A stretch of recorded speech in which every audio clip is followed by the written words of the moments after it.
How did clone troopers spend their time off duty? After military training instructor Cal Skirata convinced Republic politicians to authorize military leave for their clone soldiers, the Coruscant Bar 79s became a popular destination for clone troopers. Nestled in the heart of the entertainment district, 79s became an attractive alternative to the Clone Wars battlefronts. The allure of this establishment lay in its offering of not just a place to unwind, but a full-fledged escape through alcoholic beverages, soul-stirring music, and multiple vid screens broadcasting sporting events. Fast forward many years, and the legacy of 79s lived on in an unexpected place. The logo was painted on the wall next to the driver's seat in the ATTE retirement home of Rex, Wolffe, and Gregor.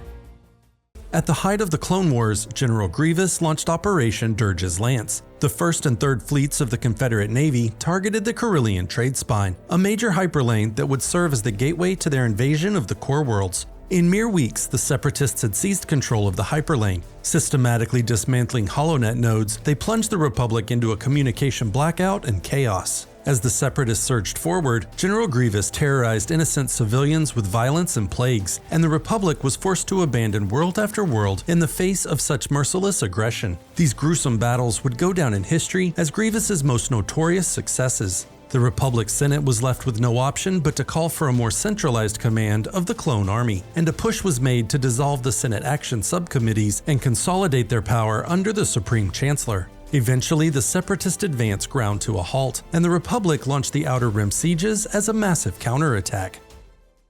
Anakin Skywalker's path was defined by many Clone Wars battles, but there was one conflict that marked his soul like no other. The rain-soaked world of Jabiim was ignored by the Galactic Republic until it was too late. Intervening in a civil war that had raged for months, the clone armies quickly found themselves pummeled by Separatist forces. Amidst the chaos, Obi-Wan Kenobi was believed to have been lost in battle, leaving Anakin to take charge of the other orphaned Padawans now without masters. As the weight pressed down on him, Chancellor Palpatine ordered Anakin to personally evacuate the planet. Torn between duty and his friends on the front lines, his loyalty lay with the Republic, and within days of his departure, all of the Padawans met their end on the battlefield. The Republic lost not only 9,000 clone troopers and 27 Jedi at the Battle of Jabiim, they ultimately lost the planet to the Separatists. How did Palpatine seize control of planetary defense fleets? 30 months into the Clone Wars, the planet Rendili, along with their critical shipyards, joined the Separatists. In response, a Jedi-led task force was dispatched to convince the Rendili Home Defense Fleet to remain with the Galactic Republic. During negotiations, Plo Koon and Captain Jan Dodonna were taken prisoner. When Saesee Tiin rejected Anakin Skywalker's rescue plan, the young Jedi took matters into his own hands, and by placing targeted concussion charges, he crippled the dreadnoughts, allowing the captives to be rescued and the fleet to be captured. Supreme Chancellor Palpatine then had the Rendili fleet converted into prison ships to transport captured Dark Jedi loyal to Count Dooku. At Palpatine's urging, the Senate mandated that planetary defense fleets become part of the Republic Navy. This centralized military became the foundation of the Imperial Navy and the Tarkin Doctrine's theory of rule by fear. Why did the Separatists need tactical droids? Initially, the CIS droid army relied on a central control computer to coordinate their battle droid squads, but this turned out to be a major weakness, and they quickly discovered that B-1 battle droids, while effective against civilians, were no match for trained soldiers. After the Battle of Naboo, the B-1s were upgraded to be independent thinkers. However, cost-cutting measures led to a severe drop in performance as regular maintenance and updates were skipped. Bactoid Combat Automata, the manufacturers of the Separatist droid armies, then deployed tactical droids that were specifically designed to plan battle strategies and better coordinate troops on the battlefield. The early days of the war saw the use of T-Series droids, but later the Separatists deployed the ST-Series with higher intelligence and better tactical analysis, mimicking the military structure of their organic opponents. Clone Commandos, the special forces of the Grand Army of the Republic, were trained under Mandalorian drill sergeants Jango Fett personally hired. Commandos were trained to handle a specialized task and were typically deployed in squads of 4 to achieve their mission objectives. Entrusted with missions that extended far beyond conventional warfare, their specialized skill sets encompassed infiltration, sabotage, demolition, and high-stakes assassinations. After Order 66 and the formation of the Galactic Empire, these warriors were renamed Imperial Commandos and were assigned to the Special Forces unit of the 501st Legion under the direct command of Darth Vader. However, not all of these commandos pledged allegiance to the Empire's cause. Some feared they would become instruments of oppression and chose to go into hiding on Mandalore. How did Commander Wolffe lose his eye? In the early stages of the Clone Wars, Commander Wolffe led the 104th Battalion to the ice planet Korm to secure agrosite, a rare ore used to produce a powerful starfighter fuel. They found Korm already under Separatist control. While Jedi Masters Kit Fisto and Plo Koon neutralized a weather control station, Major Kendall Ozzel led the clone troopers to seize the agrosite processing facility. Ozzel's inexperience led to numerous clone casualties when he ordered them into the open to protect the ATTEs. After the Republic gained control of the facility with the Jedi's assistance, Asajj Ventress led the Separatists in a counterattack. During the chaos, Ventress captured Ozzel and several clones, exploiting the Major's panic to learn the Republic's plans. Engaging the Jedi, Ventress quickly found herself overwhelmed, and in her hasty retreat, she struck Commander Wolffe, severing his right eye with her lightsaber. Back at the Republic base, Major Ozzel falsely claimed credit for the mission's success, earning him a promotion. Ryloth's position on the Corellian run made it a key Outer Rim world for both the Republic and Separatists during the Clone Wars. While the Republic won the Battle of Ryloth, it became a propaganda tool for both sides. The Republic condemned Wat Tambor's ruthless tactics of using living shields and targeting innocent civilians. Conversely, the Separatists framed these very same actions as necessary measures to eliminate a deadly militia.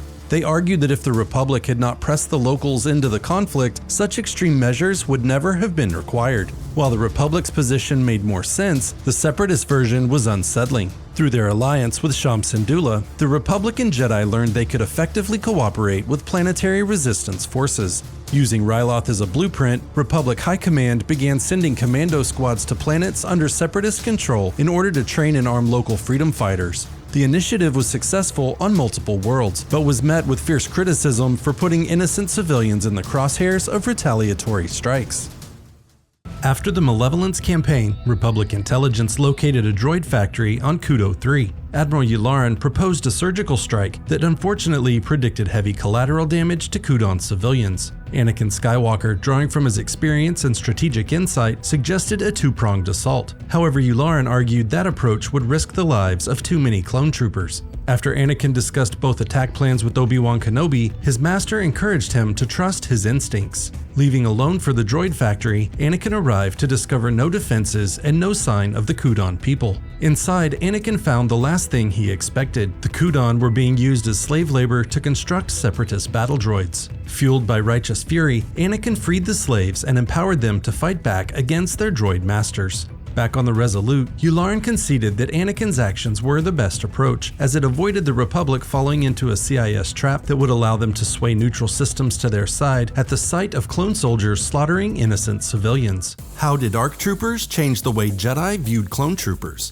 The Clone Wars presented a challenge for the Jedi Order, and they initially viewed the clone army as a convenient tool at an inconvenient time. Despite seeing the clones as humans, it wasn't until they met the Advanced Recon Commandos, or ARC troopers, that the Jedi understood their individuality. The Kaminoans first deployed these elite clone soldiers in a desperate attempt to defend against the Separatist invasion of Kamino. Alpha 17 joined Shaak Ti, Obi-Wan Kenobi, and Anakin Skywalker in protecting developing infants during the battle. Alpha 17 was prepared to destroy the cloning facility so it wouldn't fall into the hands of the enemy. Telling the Jedi they grow up loyal to the Republic or they don't grow up at all emphasized the stark difference between the ARCs and the average order-following clone trooper. The Jedi were surprised by Alpha's intelligence and ability to plan ahead because they'd never seen this in a clone before. As the war progressed, most Jedi came to know the clones as individuals, learning the chosen names of the troopers under their charge. Here are 3 defining moments that shaped Ahsoka Tano. When Ahsoka's lightsabers were stolen in the lower levels of Coruscant, Ahsoka joined Jedi Master Tera Sinube to track down the thief. Throughout their mission, Ahsoka learned from Sinube's example to take life slowly rather than rush headfirst into danger like Anakin Skywalker.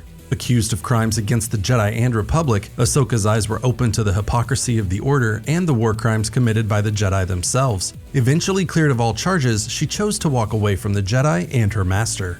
Facing Darth Vader for the first time on Malachor, she endured his mocking of both her and Anakin Skywalker. Given an opportunity to escape, she bravely chooses to stay and not leave Anakin like she did all those years before.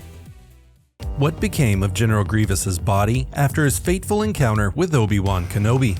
During the foundation of the Galactic Empire, Emperor Palpatine ordered clone troopers to place Grievous's cyborg body in a secret storehouse on Utapau. For years, it collected dust until the cyberneticist Nikolai Kinesworthy used the body in his NK project. Reanimating the Separatist general's body with an experimental droid brain, the NK project birthed a new entity, NK Necrosis. Trained in lightsaber combat by 2 Magna Guards, Necrosis emerged as a fearsome duelist, rivaling General Grievous's deadly precision long after his demise. Preferring a double-bladed lightsaber powered with the Bane's Heart crystal that once belonged to Darth Zana, the droid met its downfall at the hands of spacers who dismantled the once feared droid, selling the parts on the invisible market. Rumors swirled that Grand Admiral Thrawn acquired Necrosis's armor mask as a masterpiece of Kalish artistry.